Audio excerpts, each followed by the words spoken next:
Hi up guys, in this video I will show you how to change your Google profile picture on Android.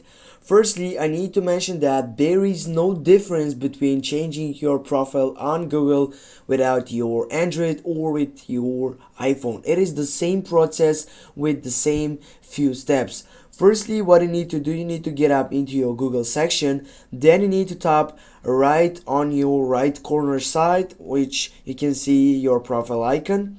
Then you need to go on manage your Google account, and right here you need to go for personal informations and scroll down. Here you're gonna find out your photo site. Just click on it and click for set profile photo.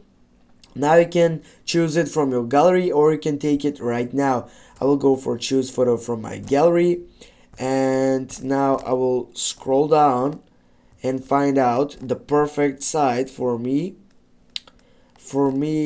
Right here, the most interesting and the most valuable setup to get to my profile photo or profile picture is this one.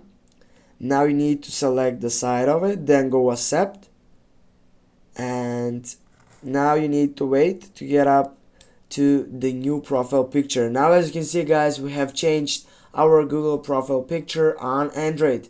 Thanks for watching. Don't forget to hit that like and share the video. See you soon guys.